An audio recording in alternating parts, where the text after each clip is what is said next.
side. Holy crap, this is crazy.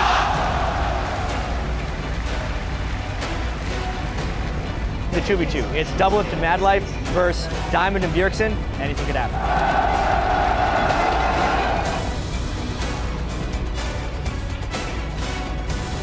Oh, Son gets 11! You dead, son? The Nexus itself is going to be focused, and OMG get themselves into the finals here.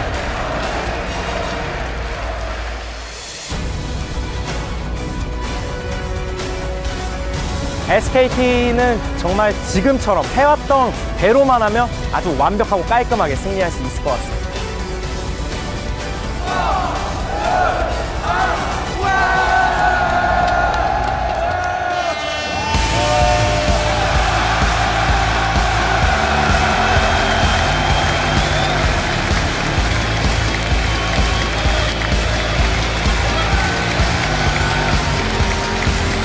Welcome to the culmination of All-Star Paris 2014. Today we determine whether ice or fire will reign supreme and crown our invitational champion. You are looking live at a packed Zenith in Paris where the world's best League of Legends players have been battling it out, and it all comes to a conclusion today. The fans are definitely excited. This is them lining up outside. I can get SKT chants. Ari cosplay once again, keeping it up. That is phenomenal. A lot of support, both sides of the camps, but you have to feel SKT getting just a few more cheers. Doublelift, of course, we'll see if he can help his challenge team secure victory. SKT making their way through to the venue. This is definitely going to be an action-packed day. Hello and welcome to our continuing coverage of the All-Star event. My name is Trevor Quickshot Henry, and with me are some of the top minds in League of Legends to help break down the plays as they happen today. From the European LCS is, of course, my fellow co-caster, Martin Deficio Linger. From Evil Geniuses, we have Mitch Crepo Forceballs. And from the Diamond tier of punning, David Freak Turley. And if it appears someone is missing, don't worry. The conductor of the Korean hype train is with us as well. Christopher Monte Cristo Michaels is standing by over at the Telestrator. Thank you, Quickshot, and it's all aboard the Korean hype train. It's about to pull out of the station, and I'll be back punching tickets shortly. I'm looking forward to those indeed. Now, the Epic event is being beamed out by our stalwart broadcast crew, who have been working hard to ensure we capture every thresh hook, every culling, every shockwave, and the pulse-pounding moments from inside La Zenith for our fans everywhere around the globe. The entire show is being broadcast in 16 different languages and by 23 different broadcasters, including OGaming's Chips and Noir, who are providing the French language coverage. OnGameNet is here covering the event for Korea. League of Legends Pro League is broadcasting via remote feed in Shanghai. And once again, we have our crew on the ground bringing you all the action, including Joe, Kobe, and D-Man over at the caster's desk. Thank you very much, Quickshot. It is good to see you once again. And hello, everyone else. I'm Lee D-Man Smith, and here at the caster desk is Joe Miller. And Sam, Kobe, Hartman, Kenza, Joshua Japleesman will also be joining us later for the finals. Yeah, there have been a lot of exciting games throughout All-Star Paris, but it all comes to a close today for both the challenge teams and the Invitational, with even more thrilling games just ahead. And we will be with you throughout today's matches to bring you all of the action. And with an exciting finish in store, you won't want to miss it. Well, so far, she's witnessed a marriage proposal. She's had some emotional interviews and Madlift and Double Life experience here, all at All-Stars Paris. With even more to come today, let's send things over to Shox, who's over at the interview lounge. Thank you very much, D-Man. All-Star Paris has been fantastic so far, and I can't wait to see what happens today with the players and all these amazing fans. But for now, let's check in with the guys at the desk to get things underway. Thank you very much, Shox. We started the week with 5 teams representing North America, Europe, Southeast Asia, Korea, and China. And the first to fall out of the running was the Taipei Assassins, who went 0-4 in the group stages. And they did not make it into the playoffs, unfortunately. So that does leave 4 teams remaining. Now, Cloud9 from the North American LCS, they defeated OMG in the group stages, but were shut down in a very decisive 0-2 loss to the Chinese powerhouse in the semi-final. And then in our second semifinal of the day, Europe's home team Fnatic, they faced off against the dominating SKT T1K and were also eliminated with a 0-2 loss. So that does leave 2 teams remaining, and today they will face off in a best-of-5 final showdown. The last team standing will claim the title of All-Star Champion for 2014 and earn bragging rights for their region. Once again, we will begin the day with the Ice and Fire Challenge teams facing off in a different game mode today. It's a series of showdowns between individual players. So up first is a 1v1 where Archie will face off against Shy. After that is another 1v1 as Cool takes on QTV. Now both of these 1v1s are worth a single point. Then we have a 2v2 where Doublelift and Madlife will go up against Diamond and Bjergsen, and that match will be worth 2 points. And the All-Star Challenge games conclude with the Super 1v1 matchup that you guys picked, Froggen against Wei Xiao. The winning player, he will get 3 points for his team. Yeah, that does mean that there are 7 points still up for grabs today. And with Team Ice leading Team Fire by only a 2-point margin, the competition is still wide open. Big plays will be made today. So let's check out some of yesterday's hashtag All-Star Big Plays. First up, we are hooked on Madlife. This comes from the Pick 10 game. And this one was sent to us by, right, I'm going to try this, at YellSuperCute. He writes, Madlife Thresh is just wow. Much hook, such support, many land, amazing lantern. Crepo, is this the best support in the world right now? Madlife has to be respected as one of the better players on support in the world. Maybe he currently is not. He even said in an interview that he's a little disappointed that his plays weren't up to par. But if this is what Madlife brings when he's not up to par, then yeah, I've played against him when even back in the early days of League when it wasn't as established as is now, like laning phase and all. He constantly did innovating things. The way he played his zone control, I still remember playing.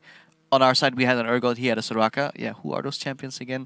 But you played them a few weeks ago, yeah, right? His zone control was really good. He was always out of range of swap, but in range to cancel the swap on his AD carry with silence. And the way he plays Alistar, the way he plays Thresh, he's just a really good support player. Yeah, absolutely insane. Everyone, the prediction hooks, call it a Madlife. Yeah, I literally call that play to Madlife. But even in scrims, I'll be like, yo, guys, I'm going to pull a Madlife. And they just know that I will try to like predict a dash from an enemy player and then hook him into his path. And we just call that a Madlife. I just wish I had a play named after me. I mean, if you have a spell or a move named after you, you've really done something special. Well, we do have a few more replays to get to, guys. This one also comes from the Pick 10 Challenge. It's Froggen's Anivia, though, and it was at Kenyan Canaanite. He writes, Cool's Lee Sin kick into the teleporting Anivia was a massive play. Freak, I'm going to throw this one over to you.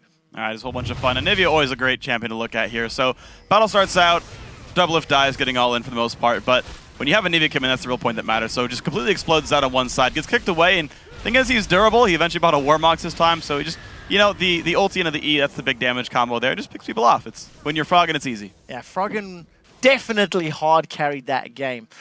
For you guys at home, make sure you send us those tweets, hashtag All-Star Big Plays for today's plays. Now, let's turn our attention to the final. It is a best-of-5 between SKT, T1K, and OMG.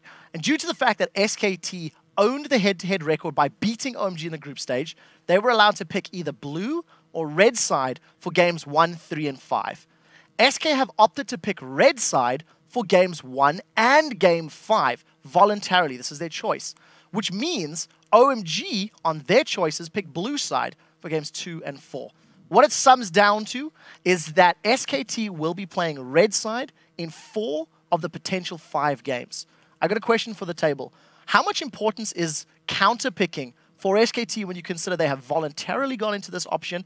What tools, what is some of the thinking behind why they've chosen this? Well, counter-picking, of course, is a big deal here. Last time SKT played against OMG, the solo laners from SKT, both Impact and Faker, did really well. They won their lanes. Now, with a counter-pick again, they can really, I would almost go as far and say stomp a lane here if they get the right counter-pick. And then also, with the fact here that OMG maybe been slightly predictable in what they will first pick. We saw yesterday where they just first picked Thresh whenever it was open. Could be something where SKT say, you know what, we will give you this first pick, we know exactly what you're going to pick, and we're going to take 2 very strong picks for ourselves, and also save the counter pick for later.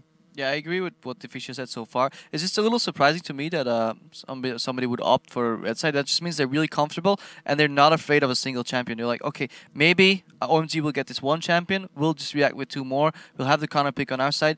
As well as purple side often leads to lane swaps. and they can either initiate the lane swap themselves and then guarantee that it will open up the map, and then in that way, SKTT1 just plays the map way better than OMG has in these past matches, and that might be another reason for them choosing purple side. However, I like that they don't boost side one game to just spice it up a little and not get too predictable on their side. Yeah, and it's worth pointing out as well that this is not even a new tactic for them. They actually did this at Worlds last year against Royal Club, where both teams opted for red side in game 1 and 2. And yeah, to me, it also, I think it's a more risk-averse strategy, where it's like you get the last ban, so you get to make sure you know what's in the field, and your opponents only get one champion there. So you guarantee there's one thing they're going to go for, but it lets you sort of broaden out your champ pool really quickly. Well, I'm very much looking forward to how that plays out. And for a little more context on this title clash, let's actually send it over to the conductor of the Korean hype train over at the Telestrator. All right, thanks, QuickShot. We're going to take a look at a truly defining play from SKT's run to world title last year. It took place against this very OMG team, the only non-Korean team to take a game off of SKT at Worlds. And for those of you who remember, as we move into it, it was the second game of the series and the very last game of group stages. And this was really one of my favorite plays. Actually, it was my very favorite play of 2013, where they took down a 12.5-minute inhibitor, all 3 towers, in a pretty impressive run of tower juggling. So just starting off right here, it's impressive because they used 2 ultimates right away, right on this first turret, but they managed to keep their press going on. So right here, we can see Mondu coming in with the crescendo, and Faker is about to use Spirit Rush in order to take down Cool. Also note that right here, Faker's already died in lane, Cool is up 2 kills already. So losing the lane so far, they know they have to do something in order to get back into this one. So let's go ahead and roll this clip. So you can see the ultimates coming in right there. They chain the CC beautifully into the charm, then start attacking the turret. Let's pause. So there's no minion wave right here right now, which means that Bengi is actually tanking the turret with his spiderlings as we speak while they wait for the minion wave to develop. This play would not have been possible without Elise in the jungle, which makes it even more impressive. So let's keep going on. They'll go ahead, deal some more damage to the tower. Also notice that Ezreal's Essence Flux allows everybody to auto-attack faster, which means these turrets are going to go down a bit more quickly. They land another charm onto Loveland. That's charm number 2 for Faker. Take out his passive. There's the 3rd ultimate coming in as Big Pomelo comes around the side in order to get his ultimate. 4th ultimate, Impact, Flash, Flag Standard into the ultimate right there. And of course, Bengi's not really going to be helping with his ultimate because he's Elise. So only 1 tower, 4 ultimate used, going, still split pushing in the bottom lane, thinking this isn't possible. So let's pause again right here. So in this situation, again, we can see the spiderlings going ahead, tanking the turret. And what we're about to see is an amazing display of aggro juggling right here within the turret radius as everybody just weaves in and out, and also another great charm by Faker. Let's keep going. So again, you see the spiderlings are now down, and that means that the members of SK Telecom have to continue to take this. So Cool's about to get hit by a max range charm, charm number 3 from Faker, and they combo onto him beautifully. Piglet will shift forward in order to get a little bit more damage. They still have the exhaust for San, and they're going to go ahead and take him out as well. They've got a cannon minion wave right here, which will really help them. Bengi swaps out, and they'll move forward one more time, and Bengi will hit another critical cocoon right here, takes out Pomelo. This is, of course, when he was playing support. And they will go ahead and take out the last turret and follow it up with the inhibitor. So all in all, that was one of the most impressive plays, I think, in 2013, and really shows what SK Telecom has to offer in this matchup. Of course, OMG will be looking for a little bit of revenge, and I'm looking forward to see if we have any more plays. Back to you, QuickShot. Thank you very much, Monty. That's a great segue to lead us to our Twitter question of the day. Today, we're asking you guys, what has been your favorite moment from All-Star Paris 2014? And I think it's only fair to our fans that I make you guys on the table keep your answers short as possible to 140 characters or less. So let's go. Freak, what is it? Bjergsen dealing tons of damage in Earth, hashtag All-Star, hashtag big plays. Creppa, what's your favorite moment? 3 characters. Three characters. You've just used 3. Okay, I'm done. Having Monte Cristo at the desk has been my favorite. No, I'm lying. Very cute. But I'll keep the lie alive. It's backwards today. It's fine. Tafishio, what's your moment? Listening in to SK Telecom, doing the gang and bottom lane against Fnatic, where we got to hear the communication, how chill they were, even though there was a big fight going on compared they are to... telecommunication. Yeah, good point. touche, But touche. just compared to like Alliance, where it's 10 people just screaming at each other, or 5 people, hopefully, more, not 10, screaming at each other, kill, kill, kill. I like SK Telecoms more. I like them using all of their own skins, actually. That was pretty cool. You guys at home send your responses to us at LOL Esports. Along with that hashtag All-Star, we'll be checking out your answers and highlight a few of our favorites later on in the day. It is time to take a very short break, but when we return, it'll be the challenge showdowns between teams Ice and Fire. Let's see who will win those 1v1s and 2v2s. They are loading in right now. You can see the players getting set up on stage, getting ready to go. And remember, it is Happy Mother's Day. OMG pays all the proper respects to mothers as we do leave you. We'll see you in a few minutes, guys. 节日快乐，我们会加油的。